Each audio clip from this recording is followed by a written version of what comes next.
Bien, entonces vamos a dar inicio a la clase. El día de hoy, 6 de abril del 2020, vamos a dar inicio de la primera teoría virtual del curso de Medicina Física y Rehabilitación. El que habla es el doctor Mario Casma Vázquez, coordinador del curso, y me toca en esta oportunidad conversar con ustedes en relación a todo lo que se refiere a los aspectos generales del curso, y asimismo vamos a conversar sobre la persona con discapacidad. Vamos a conversar los aspectos históricos de la medicina física, cómo funciona esta especialidad, cuáles son sus objetivos, sus metas, ¿no? Que vamos a utilizar. Entonces, vamos a empezar. ¿Qué significa la persona con discapacidad? Cuando hablamos de esta persona con discapacidad, quiere decir que la medicina física y rehabilitación es una especialidad que gira en torno de este personaje. Tanto así que la persona con discapacidad en nuestro país, tiene un marco legal, tiene una legalidad. Eso está inscrito en la Constitución Política del Perú desde el año 1993, a través de una ley 2997.3 que se llama Ley General de la Persona con Discapacidad, y para lo cual también hubo un reglamento de esta ley para que pueda funcionar. Y también se dio a través de una resolución ministerial una norma técnica de salud que le llamamos la 112, que esta es una norma técnica que se refiere para la evaluación, calificación y certificación de la persona con discapacidad. Esto implica que existen una serie de disposiciones legales que van a hacer respetar a este tipo de personaje. Entonces, para la ley 2997.3, que es la general de la persona con discapacidad, ellos describen y definen a la persona con discapacidad, aquella persona que tiene una o más deficiencias físicas, sensoriales, mentales o intelectuales, y que deben ser de carácter permanente, que al interactuar con diversas barreras y el entorno hace que no pueda ejercer o puede verse impedida de poder ejercer sus derechos y ser incluida dentro de la sociedad en iguales condiciones que los demás. Sí, pues, eso es algo que realmente nosotros como médicos y ustedes como futuros profesionales médicos tienen que tener presente, que las personas que tienen esta discapacidad, ellos lo único que requieren es oportunidades para poder competir igual que las demás personas, porque realmente son igual que las demás personas. Ellos no requieren tener lástima, ellos no requieren que se les dé todo, sino que ellos lo puedan hacer su trabajo dentro de sus limitaciones que ellos pueden tener. Por eso es importante conocer a la persona con discapacidad. Esto de repente no está incluido dentro de su currícula de ustedes, pero a través de este curso de Medicina Física y Rehabilitación corresponde a nosotros.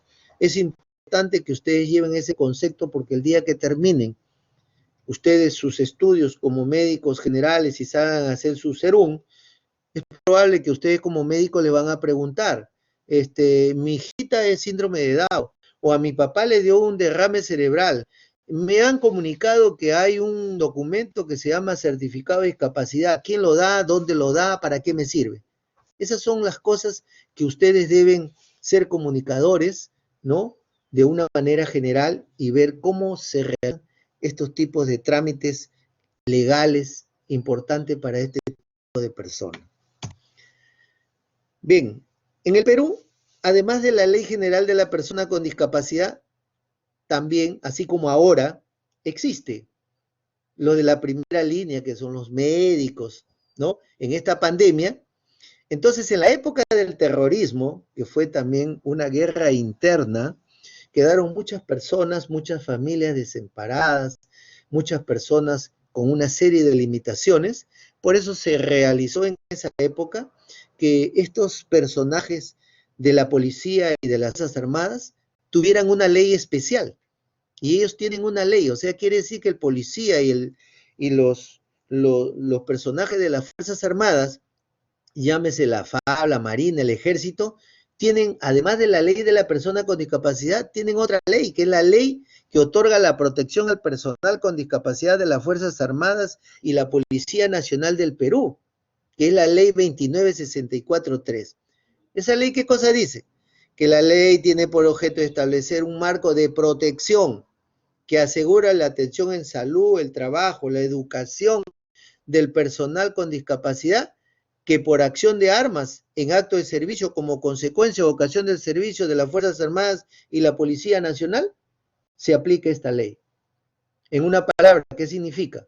Que si un paciente quedó parapléjico como consecuencia de herida de bala, que está cuidando un banco, o que en la época de terrorismo le pusieron una bomba, entonces ese paciente como joven, por esta ley, ese paciente le deben dar lo mejor. Por eso los pacientes en la policía, ¿no?, los mandan al extranjero para poderlos mejorar con la última tecnología y se debe implementar con la última tecnología.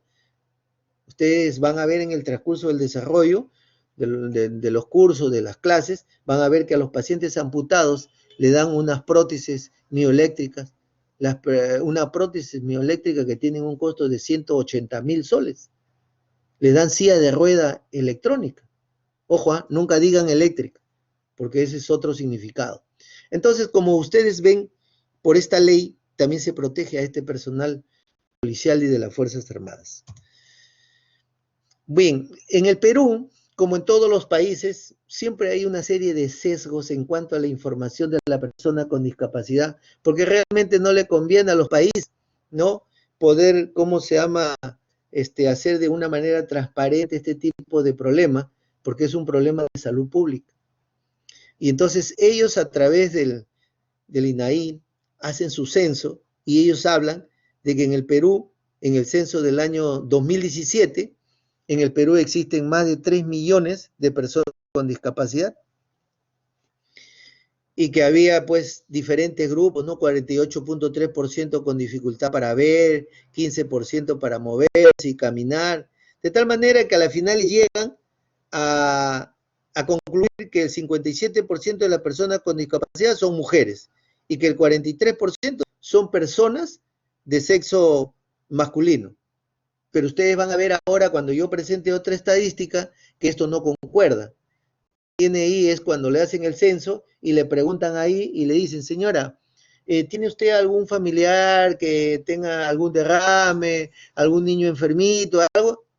Eso es lo único que preguntan. Y ellos apuntan lo que tienen que apuntar. Pero sin embargo, en el otro trabajo, en el otro informe, ya el paciente va mucho más depurado. Eso se llama un trabajo que hace el CONADIS, que ahora lo vamos a ver, y ahí se puede determinar ya de una manera bastante certera cómo cambia, ¿no?, estas estadísticas. Bien, acá está lo que dice el CONADIS. ¿Qué cosa es el CONADIS? El CONADIS significa el Consejo Nacional para la Integración de la Persona con Discapacidad. Este es un organismo del Estado que pertenece a lo que es el Ministerio de la Mujer y Poblaciones Vulnerables. Ese es el organismo que se va a encargar de supervisar, de controlar, de poder diseñar los diferentes programas, proyectos dirigidos a estos pacientes con la finalidad de mejorar su calidad de vida al personal con discapacidad. Entonces, este organismo que pertenece al Estado es el único que codifica todos los pacientes que están con discapacidad. Entonces vamos a ver nosotros que cuando alguna persona tiene una discapacidad, lo primero es que tiene que hacer una evaluación médica, donde el médico es el que va a determinar mediante la evaluación, mediante la calificación y la certificación. Significa que el médico hace una evaluación del punto de vista médico y de la especialidad para determinar la discapacidad o las discapacidades que presenta. Esa es la evaluación. Y después viene lo que es la calificación. El médico califica cuál es el grado de discapacidad que tiene el paciente. Después el médico certifica. ¿Qué significa? Que el médico va a expedir el certificado de discapacidad. Aquí hay que poner énfasis en algo. Todos los médicos de todas las especialidades, incluyendo el médico general, cuando termina sus estudios de medicina, puede emitir un certificado de discapacidad. Pero el único profesional médico que puede emitir un certificado de discapacidad es el médico de rehabilitación, ninguno otro. Entonces, eso es lo que marca la diferencia, por eso es que traemos, ¿no?, esta clase el día de hoy, de no dejarlo, porque en algún momento ustedes tienen que tener información para que puedan, como sean ustedes, darles y poder conducir, ¿no?, y satisfacer a las personas que le van a preguntar. Bien, dicho todos estos aspectos del CONADIS, ¿no? Ahora vamos a ver qué significa medicina física y rehabilitación. La medicina física y rehabilitación, pues, es una especialidad con muchas otras especialidades que aquí en el Perú hace más de 40 años que se viene ejerciendo la especialidad.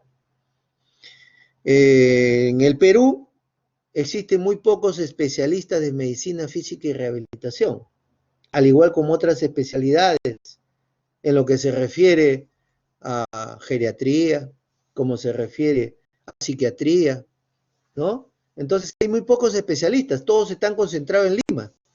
Y por eso imagínense que un paciente que está en el norte o en el sur o en el centro, donde no hay médico de rehabilitación, tiene que viajar hasta la ciudad más próxima donde hay médico de rehabilitación para que le puedas pedir el certificado de discapacidad. Porque primero se hace el certificado de discapacidad y después con ese certificado se va a canjear y va a obtener el paciente un carnet de discapacidad que tiene una vigencia de 4 a 5 años. Entonces, por eso es necesario, ¿no? De repente cuando físicamente, presencialmente estábamos, era la oportunidad de poderles comunicar a ustedes que es una profesión, una especialidad muy bonita, muy amplia, porque hay que saber de todo. Como siempre los residentes a veces no, conversamos y me dice el doctor, yo pensaba que rehabilitación era fácil, pero rehabilitación no es fácil porque hay que saber todas las especialidades. Sí, pues. Entonces la medicina física y rehabilitación es una especialidad que hace uso de una serie de procedimientos, técnicas, métodos terapéuticos, agentes físicos no ionizantes. Ojo, cuando digo esa palabra, agentes físicos no ionizantes, quiere decir que hay agentes físicos también ionizantes, por supuesto, como los rayos, los rayos X, como la tomografía, la resonancia. Para esos tipos de rayos ionizantes se necesitan un cuidado especial y se necesita una protección especial. Pero, sin embargo, los agentes físicos no ionizantes que utilizamos nosotros no necesitamos una protección especial. Por eso que ponemos nuestros agentes físicos sin ningún tipo de protección. Bueno, pues utilizando todos estos agentes físicos no ionizantes, los métodos, las técnicas terapéuticas, el único fin es con la finalidad de poder restituir la máxima capacidad funcional de un paciente y lograr pues, la independencia del paciente a pesar de toda su deficiencia, discapacidades y minusvalía. Ejemplo, si yo tengo un paciente que comúnmente, como le llamamos, que le da un derrame y que el paciente está en una silla de ruedas o que el paciente está en una cama, después va a una silla de ruedas. Entonces, mi trabajo como médico rehabilitador es utilizando todos estos métodos, todas estas técnicas, con la finalidad de que hacer lo que el paciente se pueda después sentar, se pueda parar, pueda caminar, pueda utilizar algún bastón, algún ortético, para que pueda ser él independiente en su marcha, en sus actividades de la vida diaria, vestirse solo, comer solo, hacerse la higiene. Entonces, el paciente de esa manera se va a sentir que ha mejorado su calidad de vida. La familia también se va a sentir bien. Ya no va a estar que una familia va a estar permanentemente asistiendo a ese paciente. Entonces, de eso nos encargamos nosotros, de poder, ¿cómo se llama? Restituir capacidad funcional que se ha cortado y lograr la independencia del paciente que tiene una deficiencia, discapacidad y minusvalía. Cuando nosotros vamos a hablar de deficiencia, discapacidad y minusvalía, hay que entenderlo de una sola palabra. Si el paciente está amputado, usted lo ve al paciente sentadito amputado, ahí es una deficiencia. Cuando usted le dice, señor, camine, y ve que no hace una caminata adecuada porque camina con muleta o camina con su prótesis, pero no es igual que lo normal, esa funcionabilidad ya se convierte en discapacidad. Y cuando yo deseo que ese paciente haga una competencia con otra persona, de repente pues quiero que corra, no va a poder competir por esa discapacidad, por esa deficiencia. Entonces, esa limitación en la competencia, esa desventaja que tiene, se llama minusvalía. Esos términos los vamos a hablar posteriormente, pero para que tengan una idea de qué cosa se trata, lo acabo de escribir ahora. Bien, ¿cómo es la evolución de la medicina física y rehabilitación? Entonces, esta es una especialidad que tiene una historia desde la prehistoria, se ha venido utilizando una serie de medios donde las personas sin saber qué utilizaban estaban haciendo uso de la especialidad de medicina física y rehabilitación. A ver, a veces inconscientemente nosotros nos golpeamos alguna parte de nuestro cuerpo, la mano, la rodilla, vamos con algo y nos duele y luego nos frotamos, o sea, decimos nos sobamos. Ese frotamiento hace que estimule una serie de vasoreceptores a nivel de la piel y a través de vía ascendente, haciendo la sinapsis respectiva en la parte medular y llega hasta la parte cerebral, donde hace que eliminen una serie de sustancias, como las endorfinas, que son sustancias parecidas como la morfina, y te disminuye el dolor.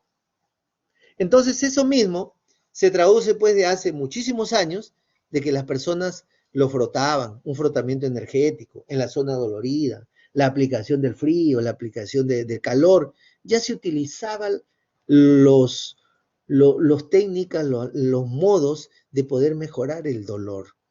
Y es así que aparece en China, 2000 años antes de Cristo, ¿no? Algunos manuscritos donde dice que se iniciaba, ¿no?, la medicina física y rehabilitación con el Kung Fu y los ejercicios terapéuticos y el masaje. O ejercicio terapéutico, porque a veces esas personas que salen a correr, que salen a hacer al gimnasio, hacen máquinas, esos no son ejercicios terapéuticos, esos son ejercicios físicos. Los ejercicios terapéuticos tienen la finalidad de poder mejorar mediante las técnicas respectivas algún tipo de funcionabilidad. Por eso es diferente. Bien, y así en esta época se mezclaban pues una serie de actividades religiosas y los chinos empleaban mucho lo que era el agua, el sol, la tierra, el aire, con la finalidad de poder mejorar sus enfermedades, su padecimiento que tenían. Y así vamos a ver que en el transcurso de la historia hay una serie de países que utilizaban pues la medicina física y rehabilitación, como por ejemplo los griegos, utilizaban los templos, los manantiales, ¿no? Y utilizaban los ejercicios físicos, la hidroterapia y los masajes.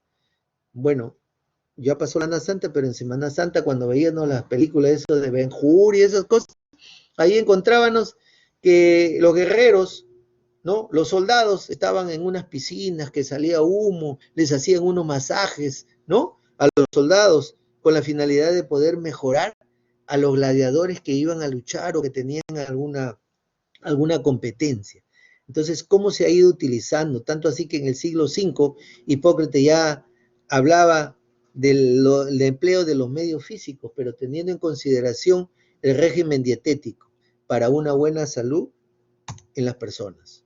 Hipócrates utilizaba el agua fría, ¿no? Utilizaba el agua fría para calmar los dolores por la gota, o cuando había contracturas musculares, los baños marinos que actualmente se hacen y que utiliza para poder mejorar algunas dermatopatías, algunas heridas infectadas, ¿no?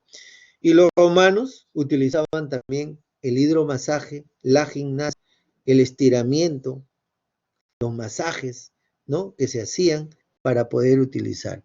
Lo que quiero hacer es resaltar que en estos países, tanto como en Roma, como en Arabia, en todos los sitios, siempre utilizaban el agua y los masajes.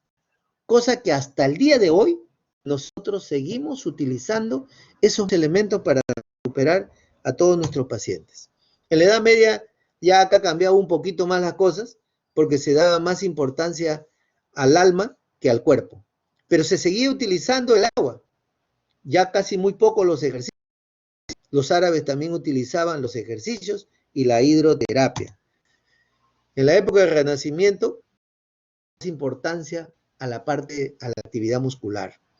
Leonardo da Vinci, mediante sus pinturas, ¿no?, nos hacía reflejar estos tipos de personajes que se daba más importancia a la actividad muscular. En el siglo XVI aparece el primer libro del ejercicio corporal y aparecen unos estudiosos que se llaman William Gilbert, quien se encarga de la electroterapia y la magnetoterapia llamado el día de hoy. Miren, ¿desde qué época estos estudiosos sacaron estos tipos de agentes físicos que hasta el día de hoy seguimos utilizando la magnetoterapia y la electroterapia?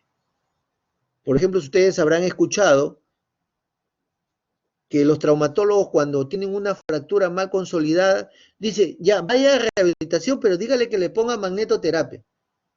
La magnetoterapia es un agente físico profundo que emite una serie de radiaciones, ¿no?, y que hace que mejore la actividad del osteocito y mejora la consolidación. Y eso no necesita, es a través de una serie de imanes que atraviesan el yeso que está puesto en el paciente. En el siglo VII, Galileo y Descartes acá ya hacen uso de las leyes y las tensiones de las leyes de la palanca. Se utilizó la balnearioterapia. Hoy en día se sigue utilizando la balnearioterapia, la fangoterapia.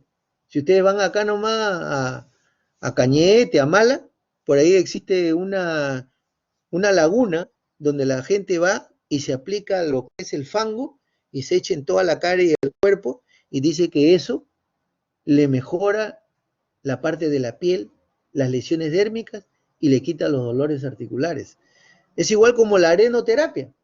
Ustedes van a la ciudad de Ica y van bajando a esta laguna que se llama Huacachina y van a encontrar que hay unas dunas, unos cerros ahí y ven unas sombrías y unas fosas con unos señores con una pala. Los pacientes que tienen problemas articulares, dolores de columna, que tienen problemas dérmicos, van y se entierran hasta el cuello. 5 soles vale la enterrada. Y se dice que después el paciente mejora porque todas esas dunas que ven tienen una arena especial.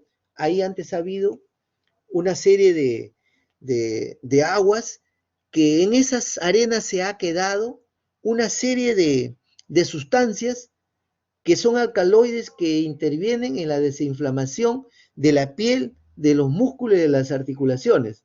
De tal manera que cuando calienta el sol, esa arena comienza a salir un vapor y ese vapor a través del calor comienza a penetrar a través de la piel de las personas. Y las personas, ¿no?, emiten su versión que eso les mejora, le hace que tomen menos medicación, ¿no? Entonces, así siguen utilizando hasta el día de hoy algunos pueblos. También cuando hablamos de hidroterapia, ustedes las lagunas o los baños de Churín, de Cajamarca, ¿no? Entonces, hay una serie de situaciones que antiguamente se usaban y que hasta la actualidad se siguen utilizando. En el siglo XVIII aparece Hosma, Federico Hosma, ¿no?, con su reflejo y su actividad, ¿no?, en los músculos. Describe la importancia del ejercicio físico en la higiene de la vida diaria. Y se da importancia ya en el siglo XIX al ejercicio físico. Aparece la gimnasia y aparece por primera vez el término que se llama kinesioterapia. término que hasta el día de hoy lo utilizamos. Cuando vemos por la televisión o vamos al estadio y escuchamos y dice, entra el kinesiólogo. El kinesiólogo es eso, pues, el que hace la kinesioterapia, quiere decir que trata a través de los agentes físicos. Ellos utilizan la rotación, utilizan el éter, el masaje, el estiramiento, con la única finalidad de poder restablecer la función que se ha alterado como por algún tipo de lesión que ha tenido el paciente. Ese término de kinesioterapia, si ustedes le preguntan a su papá, antiguamente no era ese término. Decía que entre el masajista. Algunos decía que entre el aguatero. Bueno, como ahora, ¿no? El kinesiólogo lleva el maletín y ya lleva un montón de agua. No todos toman agua y así. Y antes, pero antes no se llamaba kinesiólogo, sino era aguatero. Y hacía lo mismo que hace ahora el kinesiólogo. Y bien, aparece Galvani y Volta con el uso de la corriente galvánica. Faraday con la corriente para los músculos paralizados.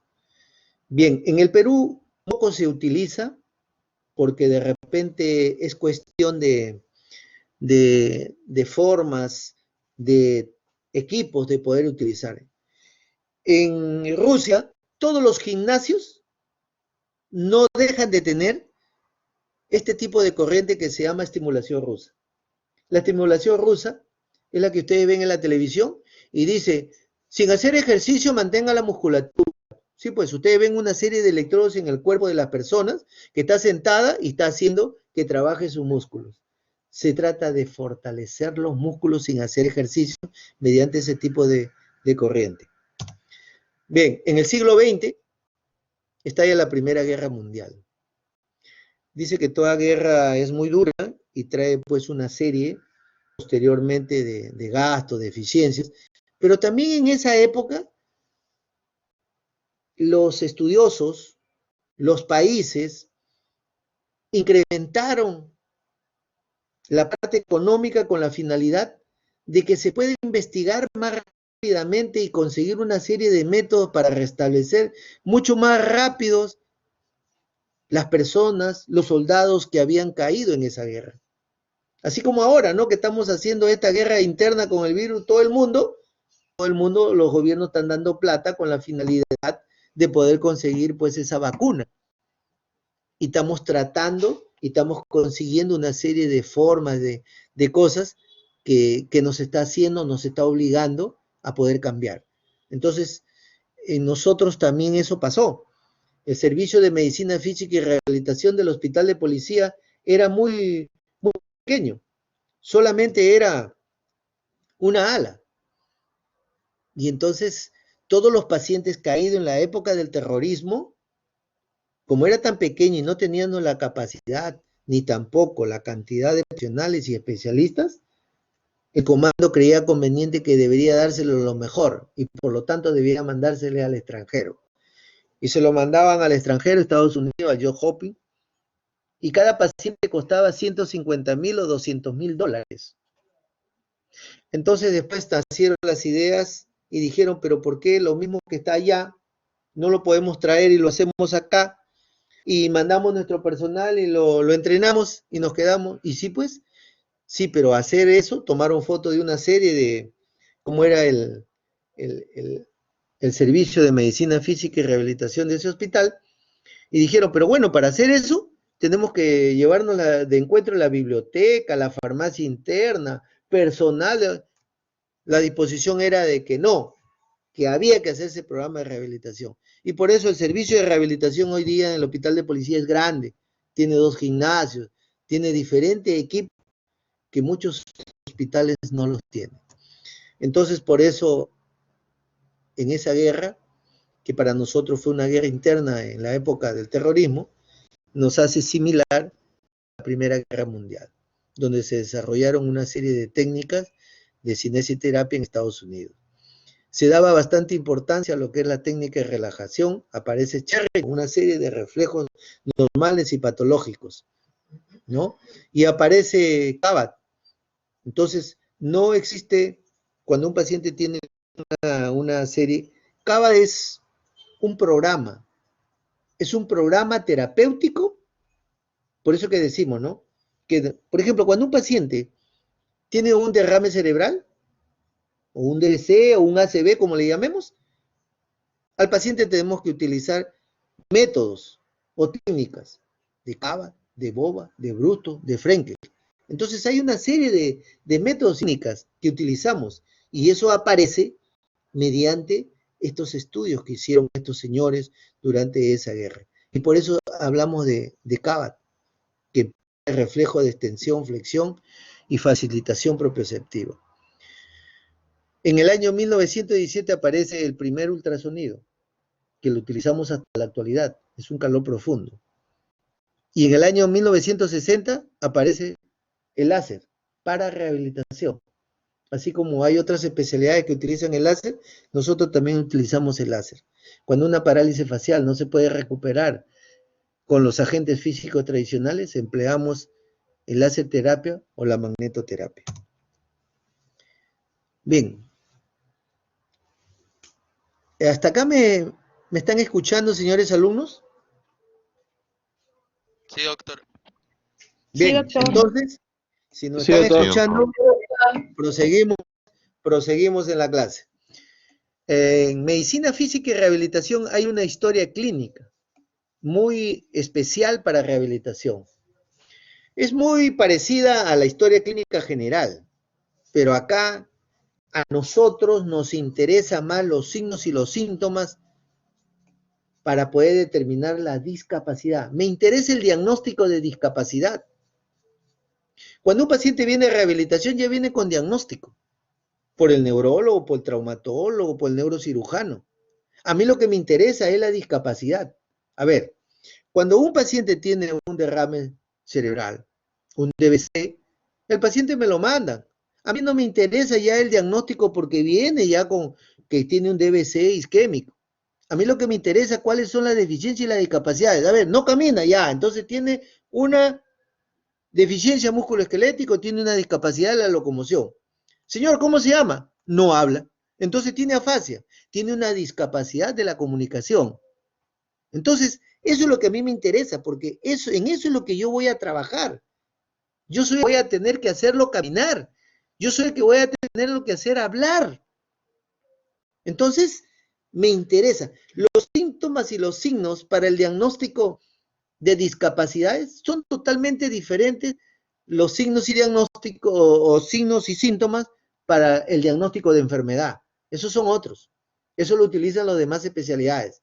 Pero yo no. Yo utilizo. A ver, por ejemplo, viene un paciente porque de repente tiene una fractura húmero derecho. Y entonces, cuando yo lo veo, ya tiene el diagnóstico, pues. Pero el paciente me lo manda porque tiene dolor en el miembro superior derecho y que tiene impotencia funcional para coger las cosas. Entonces, a mí lo que me interesa, preguntarle, señor, ¿es derecho o es izquierdo? Miren, ¿ah? Pero al neurólogo a ellos no les interesa. A mí sí me interesa porque si el paciente es diestro y tiene una lesión en el lado de derecho, y estoy hablando que tiene una neuropatía radial, entonces significa que voy a tener que reeducar el lado izquierdo para que pueda hacer todas sus actividades. Entonces miren cómo me interesa ese tipo de diagnóstico, cómo me interesa, ¿no? Los signos y los síntomas son diferentes para poder determinar. Entonces yo le pregunto, ¿acaso las otras especialidades le dicen, señor, ¿puede usted comer? ¿No? Entonces intento, pero con el otro lado. ¿Se puede vestir? Entonces, todas esas cosas son una serie de síntomas y preguntas que yo hago, pero del punto de vista viéndolo, de que yo necesito determinar qué deficiencia, qué discapacidad y qué minusvalía es la que tiene el paciente. Para que a partir de ahí, teniendo en consideración las capacidades residuales que ha quedado en el paciente, poderlo trabajar con mis programas, con mis técnicas, con mis agentes físicos, ¿no? Y poder mejorar la funcionabilidad y poderlo reintegrar nuevamente a su trabajo y a la sociedad de este paciente. Por eso es importante, en rehabilitación hacemos una serie de evaluaciones, la evaluación funcional. Es una evaluación a través de un escala de la Cruz Roja. ¿Cuánto es funcional el paciente? ¿No? Es como que cuando el paciente llega, lo primero que a mí me interesa es si es funcional. Funcional, a ver si me puede escribir, si es que es una lesión del nervio radial. ¿Usted comer? A ver, ¿no? Me interesa eso. Es como que al geriatra le interesa, el abuelito come solo, se viste solo, camina solo, le interesa la independencia. A mí me interesa la funcionabilidad. Entonces, por eso empleamos este cala de la Cruz Roja. Tenemos una evaluación física mediante el test muscular, el test articular, cuánto camina, cuánto tiene el test de la marcha, qué articulación es más disminuida, cuánto de hipotrofia muscular tiene ese paciente. La evaluación ocupacional, las actividades de la vida diaria, se está incluida acá, las actividades laborales, la evaluación psicológica. Me interesa, si el paciente está deprimido, es un paciente que va a responder mal al tratamiento de rehabilitación. Y muchos pacientes con este estado psicológico deficiente no van a lograr las expectativas que yo me he trazado para poder llegar a la meta. La evaluación socioeconómica. Entonces, cuando digo la evaluación socioeconómica, algunos dicen, pero ¿y eso qué cosa tiene que ver? Bueno, pues si yo soy un paciente que de repente tengo una malformación arteriovenosa o tengo un problema, un aneurisma, tengo 28 años, estoy trabajando en un banco, soy el que cuenta el billete en el banco y me da un DBC isquémico y quedo como una hemiplegia derecha. La pregunta es, ¿volverá a trabajar en el banco? Él se va a preguntar si estoy así, ya no va a volver a trabajar en lo que era. Entonces esa evaluación la hace el servicio social y todos nosotros. Y nuestra función es volverlo a regresar. Allá pues ya no contará billete, pero su pensamiento, su lenguaje está bien. Entonces será pues una persona que asesore, que ayude, que recepcione llamadas, que vaya a algún sitio a apuntar, Furriel lleva papeles, en fin, se le busca la ubicación. Por eso es importante todas estas evaluaciones. Ah, claro, cada uno de los profesionales hace ese tipo de evaluación. El médico rehabilitador, que es el que dirige todo el equipo, es el que realmente tiene que echar mano de esto. En medicina de rehabilitación es importante determinar la deficiencia, la discapacidad y la minoría. Lo que le dije antes en una palabra, que la deficiencia es una secuela patológica, la discapacidad es el aspecto funcional y la minoría se refiere a un aspecto social. Ahora vamos a hablar de algunos aspectos específicos de cada uno de estos términos. ¿Qué cosa es la deficiencia? La deficiencia es la pérdida o anormalidad de una estructura o función psicológica o anatómica. Un ejemplo como para podernos ir viendo de qué se trata. Todos aquellos que usamos lentes para poder desarrollar una clase, para poder escribir, tenemos una deficiencia visual. Si yo le quito los lentes y los mando a hacer un examen, no va a poder competir con sus demás compañeros y eso se llama una minusvalía. Entonces, la deficiencia puede ser temporal, puede ser definitiva. Yo puedo tener un esguince y eso es una deficiencia temporal. ¿De acuerdo? Yo puedo tener una amputación, pero eso es definitivo. Puede ser una exteriorización de un proceso patológico, puede significar el reflejo, perturbación de un órgano, ¿no? Puede, ¿cómo se llama? No necesariamente revela una enfermedad. Hay tipos de deficiencia. La deficiencia pueden ser intelectuales, pueden ser psicológicas, pueden ser de lenguaje, ¿no? Por decirle, ¿no? Yo tengo un frenillo y no hablo bien, entonces tengo una deficiencia de lenguaje. De la audición, de la visión, deficiencias musculoesqueléticas, viscerales. Si a usted le han sacado el apéndice, porque tenía pues una apendicitis, usted tiene una deficiencia, porque tiene la ausencia de una cera. Si usted le hacen una nefrectomía, tiene una deficiencia. Y hay causas, deficiencias de tipo generalizadas. Bien, acá tenemos unos cuadritos, que esto es un estudio que han hecho esta entidad que se llama CONADIS. Todo aquel que es discapacitado, la única forma de poder decir que es una persona discapacitada es tener el certificado de discapacidad y canjearlo por un carnet de discapacidad. Y cuando usted tiene el certificado de discapacidad, usted se tiene que ir a inscribir a este organismo que se llama CONADIS. Ellos le entregan un carnet y es la única entidad que registra la discapacidad. Por eso es que cuando hablo yo de que está sesgada es porque hay muchas personas que son discapacitadas y no tienen conocimiento de esto. ¿Dónde se inscriben? ¿Dónde hacen valer sus derechos? Porque no saben, no tienen conocimiento. Está bien, pues, yo soy discapacitado, tengo una pierna. Señora, y a ver, méteme su carnet de discapacidad. No, no tengo. Entonces, pues, no está, legalmente no está. Entonces, cuando le quieren entregar los bonos, cuando le quieren hacer algún beneficio, no está inscrito. Y ese es el problema que hay. Bueno, ellos hicieron un estudio de la persona con discapacidad y del año 2000 a 2014 que fue este estudio, por eso le decía que miren cómo cambia el INI. Al inicio, cuando hemos hecho el tema, ellos sacaron que las mujeres eran mayor cantidad discapacitadas que los hombres, pero sin embargo acá sale en el estudio que el mayor porcentaje, un 59.68%, son discapacitados los hombres en relación a las mujeres, que tienen un 40.32%. Entonces, esto sí es discapacidad. Acá sí está fehacientemente comprobado que es una discapacidad. El INI no, porque era un censo que vas y preguntas, ¿tienes a una persona enfermita? ¿Tienes a...? Sí, mi hijita, dice, pero no saben de qué. En esta otra lámina se registra cuáles son los grupos etarios más frecuentes de discapacidad. Y entonces encontramos que entre los 30 y 44 años existe el mayor porcentaje. Y que después sigue el de 45 a 59 años con un 21 y 13%.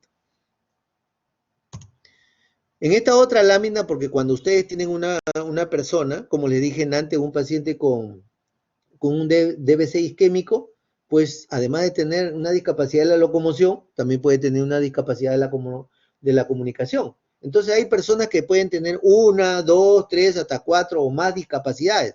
Ellos también hicieron un estudio y aquí vieron que con una deficiencia tenían 61% de hombres y 38.8% de las mujeres. Y con dos deficiencias, 59.07 y 40.9. Y aquí ven, hay hasta 4 deficiencias que ellos han ido anotando en su muestra. En esta otra lámina vemos nosotros las deficiencias y vemos que la deficiencia más frecuente que ellos han registrado es la musculoesquelética. Y después viene la deficiencia de la visión. Y después viene de la audición. Entonces, en el Perú, según el CONADIS, la mayor cantidad de deficiencia son musculoesqueléticas. ¿Ven? Ahora entramos a lo que es discapacidad. ¿Qué cosa significa discapacidad? Es la restricción o ausencia de la capacidad de realizar una actividad en la forma o dentro del margen que se considera normal para el ser humano. Su característica, igual que la anterior, pueden ser temporales, pueden ser permanentes, pueden ser reversibles, irreversibles. Una amputación es irreversible. Pero yo puedo tener, por ejemplo, reversible. Puedo tener yo una enfermedad que se llama la esclerosis múltiple. Entonces, la esclerosis múltiple, cuando se activa la enfermedad en estado de efervescencia, me puede ocasionar una tetraplegia o una cuadriplegia. Y el paciente deja de caminar durante el tiempo que dure la efervescencia, puede ser 2 meses, 3 meses, y después ahí el paciente está discapacitado. Después de ese tiempo, usted lo ve que el paciente vuelve a caminar. Entonces quiere decir que fue, ¿no?, reversible. Pueden ser también progresivos, regresivos, ¿no? Tipo de discapacidades: de la conducta, de la comunicación, de la locomoción, disposición corporal, destreza y cuidado personal. Hay que tener cuidado, ¿ya? Una cosa, cuando yo le... ¿Cuál es la deficiencia? Deficiencia no se dice deficiencia de la comunicación. Hay deficiencia de lenguaje, pero no es correcto decir deficiencia de la comunicación. Cuando es comunicación y hablamos de discapacidad, se refiere discapacidad de la comunicación, o sea, cuando se habla, no cuando se está diciendo. ¿Ven? Ellos también tienen, ¿cómo se llama? Su cuadro para las discapacidades, pero ojo, ellos le llaman acá discapacidad igual a limitación. Entonces, por ejemplo, dice, por el número de limitaciones o discapacidades, en este cuadrito se nota que 61.5% es en hombre que tiene una limitación en relación a la mujer que tiene 38.5% de limitaciones. Y así sucesivamente, ¿no? Entonces, luego tenemos cuál es la limitación más frecuente que presentan los pacientes. Y acá vemos que la limitación, según el CONADIS, más frecuente es de la comunicación. En segundo lugar era de la locomoción, pero cuando era deficiencia era al revés. Lo primero era de la locomoción y tercero era de la destreza y de la conducta. Las discapacidades que alteran la función intelectual. Miren, en el Perú, el 92% se trata de retraso mental. Y las anomalías cromosómicas, como es el síndrome de Down, ¿no? El 8.6%. Y el autismo, el Asperger, 4.3%. La discapacidad en la función mental, la enfermedad más frecuente es las epilepsias. Miren la cantidad de epilepsias que hay en el Perú, que está registrada como discapacidad. Y luego viene después la segunda, la esquizofrenia, con 35.3%. Y luego tenemos la afectación o la enfermedad de la función auditiva, tenemos el 62% con enfermedades hipoacusia, neurosensorial y conductual. La discapacidad de la función visual, la enfermedad más frecuente es la discapacidad de ambos ojos, la ceguera de ambos ojos. Luego viene la ceguera de un solo ojo. Y la discapacidad más frecuente de la función musculoesquelética es las paraplejías. O sea que hay mayor cantidad de parapléjicos que monopléjicos y que cuadripléjicos. Bien. Llámalo. Y luego los grados de discapacidad, tenemos que la discapacidad es 0 cuando no hay discapacidad. A veces pregunto en el examen, digo, ¿cuántos grados de discapacidad hay? 3, se olvidaron del 0. 0 es cuando no hay discapacidad. 1 cuando hay una discapacidad independiente. ¿Qué cosa quiere decir? Que el paciente puede realizar sus actividades y no necesita de ninguna ortesis para poder hacer esa función. La lista. ¿Ya? Y autosuficiente, que es el grado 2, cuando necesita para cumplir la función, necesita un aditamento, una ayuda biomecánica, una férula, un soporte, ¿no? Necesita de eso para realizar la actividad. Y grado 3, cuando además de utilizar el soporte, necesita una persona permanente para realizar sus actividades.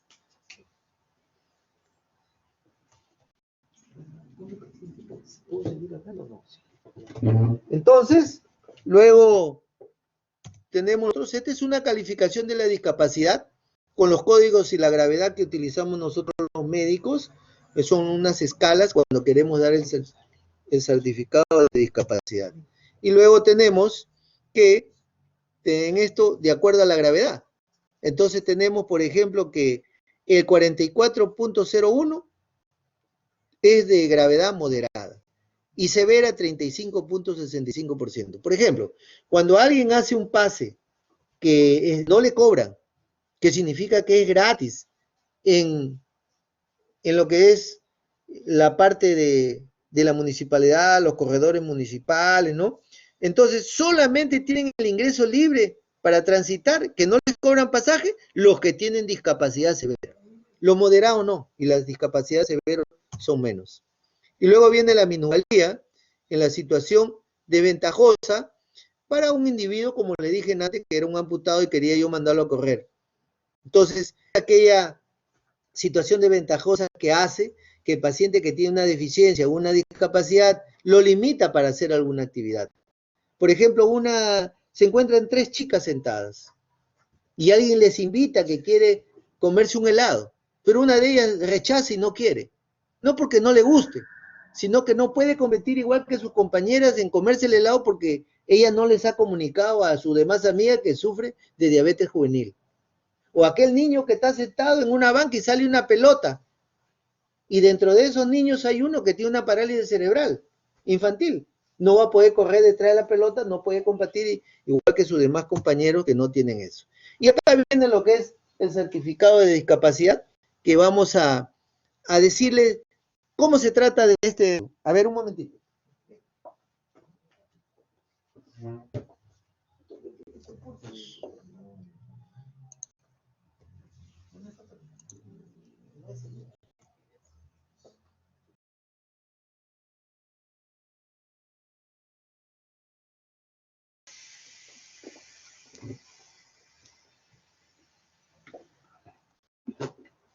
¿Me están escuchando?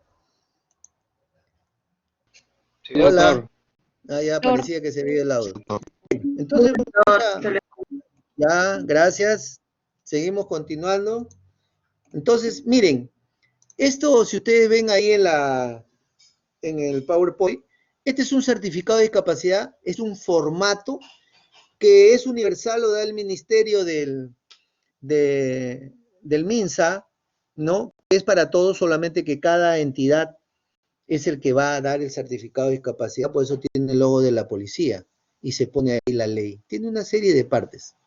Señores alumnos, este es un documento médico, legal, que si lo da algún profesional que no le corresponde, tiene hasta proceso judicial penal. Y si el médico que le corresponde también altera lo que es la gravedad o le da a alguien un certificado de discapacidad, como se dice Bamba, también tiene un proceso judicial penal. Doctor, ¿y esto para qué sirve? A ver, en el campo de ustedes, esto no es mentiras. A mí siempre me gusta conversar los aspectos que he vivido, que he pasado, porque son de la realidad y los utilizo. Se trata de un alumno de la Facultad de Medicina de la Universidad Ricardo Palma. Esto pasó hace aproximadamente más de 10 años. Era un alumno que su papá era policía y bueno, pues rehabilitación lo vio desde muy niño. El niño nació por una hipoxia neonatal y nació con una secuela de una parálisis cerebral infantil. Pero era exquisitamente motora, no tenía otros agregados, porque a veces pueden hacer parálisis cerebral con retardo mental, problemas de audición, ¿no? Entonces, pero este era puro. Entonces fue como un niño normal, fue a una escuela normal, estudió, terminó, y después lo vimos cuando iba a postular o postuló e ingresó a medicina. Y me dijo, doctor, el certificado de discapacidad a su mamá. Y el que presenta esto a la universidad tiene que ser recategorizado, porque la ley dice que tiene que disminuir el pago que hace mensualmente. El alumno pagaba 500 soles y estudiaba medicina. Bueno, pues mire, terminó medicina y después de terminar medicina, él por supuesto fue mi alumno y me dijo, doctor, quiero de nuevo actualizar mi certificado. ¿Para qué? Bueno, pues el que tiene eso no entra al Serum. Él escoge dónde va a realizar. Y por este Serum va y escoge en el sitio que él desee. Y tiene que categorizarse como que si hubiese ido a la punta del cerro. Creo que le dan 10 puntos los que van lejos. Y sin embargo, este alumno postula a la residencia. Y al postular a la residencia, presentando este documento, dice la ley, que para todo concurso público tiene el 15% de favorecimiento en cuanto a sus preguntas. Significaba que tenía 15 puntos más que lo demás que se presentaba. Significaba que tenía que desarrollar lo más mínimo y el alumno ingresó a la residencia. Dermatología. Cuando terminó dermatología, también la ley dice que todo paciente que es discapacitado, las entidades públicas y privadas tienen que efectuar que el 3 y el 5% respectivamente que tienen que tener del personal que tiene discapacidad. ¿Qué significaba? Por eso que ustedes ven en e-salud, en los ascensores ahí, ven pacientes que tienen amputación o que tienen polio, porque les obliga. Por eso también ustedes ven que en los supermercados ahí a veces hay síndrome de Down. No, es porque la ley les obliga que tienen que tener esos personajes. Y entonces este alumno ingresó al trabajar a Rebagliati, ¿no? Teniendo esto. Entonces miren cómo favoreció la universidad, cómo favoreció para hacer su serum, cómo favoreció para hacer su trabajo.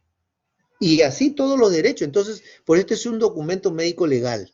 Y ustedes van a entender que acá hay una serie de partes, la edad, el diagnóstico de daño. Por ejemplo, este es un caso de un paciente que tiene, ¿cómo se llama?, un accidente cerebrovascular, que es el diagnóstico etiológico. Y el diagnóstico de daño le da una hemiplegia espástica. Pero no solamente tiene un daño, tiene 2 daños. O sea, tiene 2 discapacidades. Tiene una hemiplegia espástica y tiene problemas de lenguaje, de la comunicación. Por eso se dice afasia de expresión. Y después viene otra sección donde se refiere a lo que es la deficiencia y la discapacidad. Y cada uno tiene un porcentaje que se va sacando de acuerdo a la evaluación.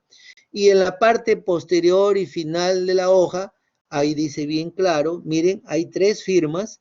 En la parte de medio está el médico que ha evaluado, que ha calificado y que está certificando.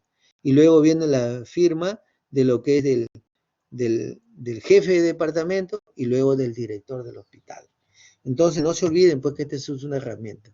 En rehabilitación nosotros trabajamos con un programa de rehabilitación. No es igual que otras especialidades. Por ejemplo, si yo tengo un paciente que tiene una fractura de cadera derecha y tengo otros pacientes más con fractura de cadera derecha, pero el paciente número 1 tiene 2 infartos, tiene su sostén ahí. El otro paciente operado de cadera tiene fibrosis pulmonar. El otro paciente tiene artrosis de la otra cadera. Entonces, el programa de rehabilitación que voy a hacer para recuperarlo no es igualito para todos. Entonces, el médico de rehabilitación, de acuerdo a los problemas patológicos que tiene cada uno de los pacientes, tiene que diseñar su programa de rehabilitación. Y eso lo hace en base a poder determinar las discapacidades, determinar cuáles son las funciones residuales, ¿no? Y tiene que ver todos los informes físicos de terapia ocupacional, psicológico, social y laboral. Por eso que nosotros trabajamos, ahora lo vamos a ver, mediante un equipo multidisciplinario. Y para lograr un programa que elimine la discapacidad, es necesario conocer las capacidades residuales que tiene el paciente para poder trabajar ahí. Y acá está que decimos que trabajamos en un equipo multidisciplinario, interdisciplinario, transdisciplinario. El médico de rehabilitación es el que tiene que ir haciéndolos competir a cada uno. Trabajo con el licenciado en terapia física, terapia ocupacional, el psicólogo, el asistente social, y a veces quiero yo hacerlo a una interconsulta al traumatólogo, al ortopedista, al médico de endocrinología, al médico de cirugía plástica, de cirugía cardíaca. Entonces, hay que pedir todas esas interconsultas para podernos empapar. Por eso les digo que la especialidad de medicina física es muy amplia, hay que saber de todo y hay que concursar a los especialistas para poder hacer esto. El objetivo y la meta de rehabilitación, el objetivo es ayudar a recuperar el máximo de la capacidad funcional y lograr así su independencia y mejorar la calidad de vida en el aspecto físico, psicológico, laboral, social y sexual del paciente, porque entendamos que hay gente joven que tiene discapacidades. Hay que prevenir, disminuir y mejorar las discapacidades. Las metas de rehabilitación son conseguir el máximo nivel de independencia de sus pacientes, tomando en cuenta sus capacidades y aspiraciones en la vida. En rehabilitación es importante el desarrollo como persona. Acá le he dicho que hay sesgado, pero hay información que en el Perú el 13% de la población sufre de minusvalía y el 31% de algún tipo de discapacidad. Pero yo creo que hay más. Lo que pasa es que no están registradas como discapacitados. Bien. Muchas gracias. Señores alumnos, ¿hay alguna pregunta que quisieran hacer con respecto a esta primera clase teórica virtual? Ya les dije que me lo pueden escribir por el chat para poder contestar.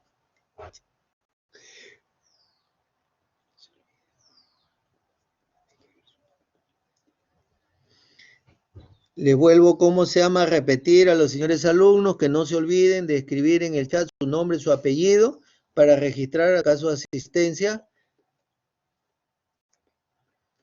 Su nombre, su apellido completo, por favor.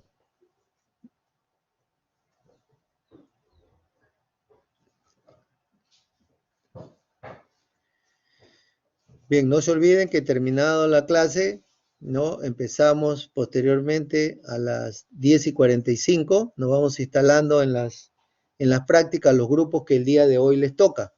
Los 10 primeros grupos les toca hoy día su práctica con sus profesores. Los dos grupos, por ejemplo, el día de hoy me toca el grupo 1 y el grupo 2 a mí. Yo voy a estar en el aula principal, en la aula número 1.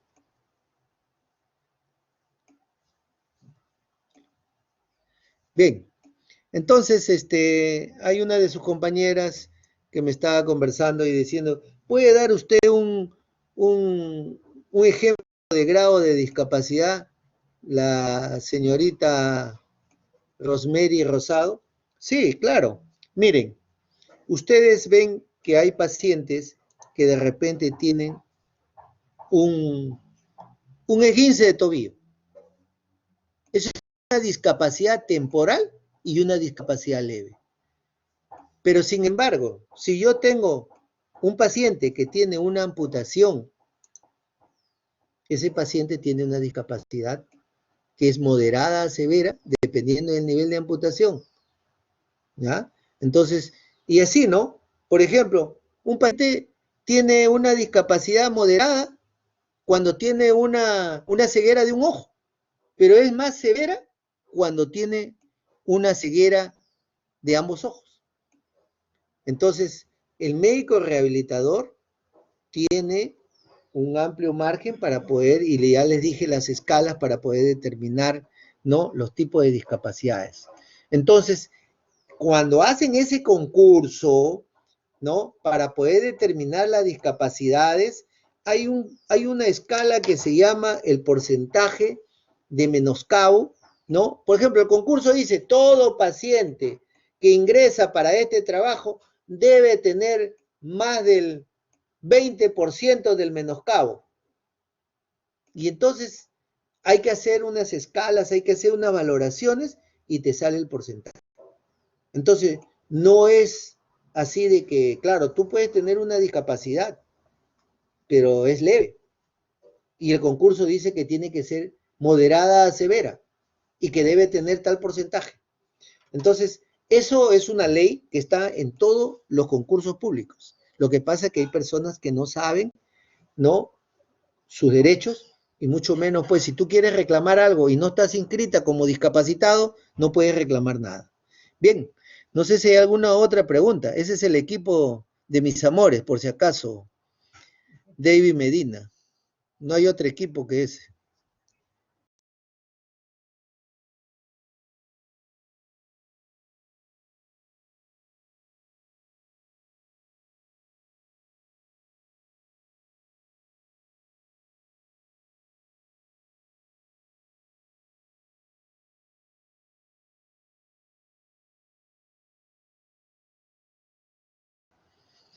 Bien, hay Hay algunos compañeros que están diciendo si la clase, ¿cómo se llama?, va a estar. Sí, la clase está grabada, está colgada, pueden entrar a archivos de compartir y ahí la pueden tener. Y si tienen algún problema, yo la puedo volver a colgar. No hay ningún problema. A ver, Javier Wong. ¿Qué quieres preguntar, Javier Wong? Doctor, buenos días. No sé si puede aclarar bien el tema de acerca de quiénes pueden expedir el certificado de discapacidad. Digamos, si un médico que está en su serum en una determinada localidad, ¿él puede dar ese certificado o necesariamente tiene que hacerle un traslado a un médico de terapia física? Ya, entonces aclaramos. El certificado de capacidad, de acuerdo a la ley, a la norma técnica del MINSA 112, el único profesional médico que puede dar el certificado de capacidad es el médico de rehabilitación. Y los médicos que han recibido una capacitación en el Instituto Nacional de Rehabilitación, que esa capacitación dura como 6 a 8 meses.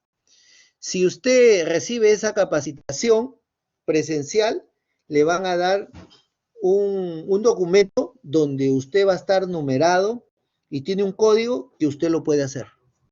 Pero si no es así, no tiene validez. O sea, si usted tiene un paciente que es, ¿cómo se llama?, psiquiátrico, no es que el psiquiatra tiene que dar el certificado de discapacidad, no. Lo da el médico rehabilitador. Ah, es que para dar el certificado de discapacidad, tú tienes que tener una junta médica de especialistas, donde interviene el psiquiatra y el psiquiatra dice, este paciente tiene esquizofrenia, tal, y él firma. Entonces, no es que el médico rehabilitador sabe de todo, sino que hace concursar y ahí ya el médico, en coordinación con el psiquiatra, dice, sí, tiene tal, yo le he hecho tal de valoraciones neuropsiquiátricas y el paciente tiene tal enfermedad, ¿no? Y ya el médico hace su escala, el médico de rehabilitador, y hace y tipifica y dice qué grado de discapacidad tiene. ¿De acuerdo? Entonces es el médico y la persona o el médico. Usted como médico serumista, si quiere dar un certificado de discapacidad, tiene que tener esa capacitación y le tienen que dar, ¿cómo se llama?, un documento donde usted está legalmente. Porque todos los médicos de rehabilitación que tienen ese tipo de capacitación están registrados en el CONADIS. Y si no, no va a ser aceptado. ¿De acuerdo? ¿Alguna otra pregunta?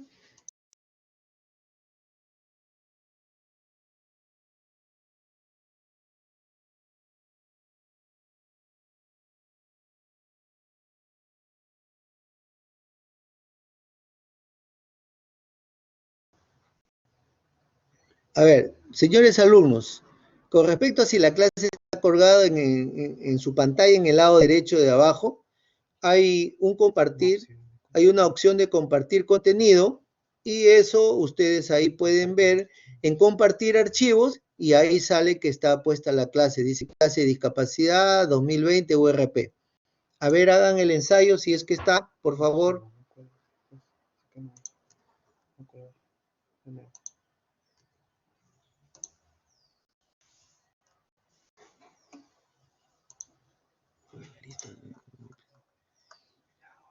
Bien, ¿ya ingresaron? ¿Me pueden dar respuesta si se ve la clase? Sí está, doctor. ¿Sí está? Ya. Entonces, no se olviden, pues, en la parte inferior derecha, en la parte media, ahí está compartir. Y luego van ustedes a compartir archivo y ahí lo van a encontrar. Ahí está la clase colgada. ¿De acuerdo? Ya. Bien, entonces, si ya está no sé si hay alguna otra pregunta para poder concluir esto. Si hubiera alguna pregunta del tema o alguna otra pregunta que quisieran hacer con respecto al curso.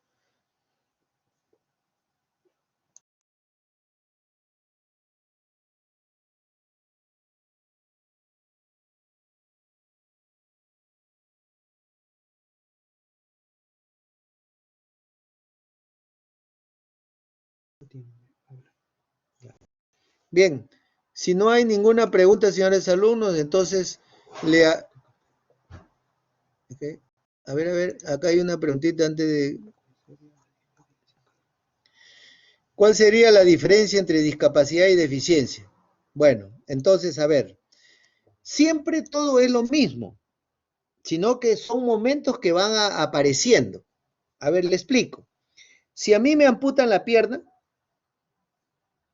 en ese momento que usted me ve y estoy sentado, ese es una deficiencia. Por eso literalmente dice la pérdida de alguna estructura anatómica, ahí he perdido mi pierna, estructura anatómica. Usted me ve, es deficiencia. Pero cuando yo le digo, camine, y yo voy a caminar diferente a como camina una persona normal, porque seguro tengo una prótesis o camino con muleta, ya la marcha no es normal, esa deficiencia se convierte en discapacidad. Y después esa discapacidad, una vez que yo tengo mi prótesis, mi muleta, y yo tengo otras personas al costado y me dice, a ver, corran. Yo de todas maneras tengo mi prótesis y voy a correr, pero no puedo competir con los otros que están normales. A esa desventaja que tiene se llama ya minusvalía. Por eso le digo, la misma cosa se va convirtiendo, ¿no? En deficiencia empieza y luego viene discapacidad y luego viene minusvalía. Bien, no sé si está aclarado. ¿Alguna otra pregunta?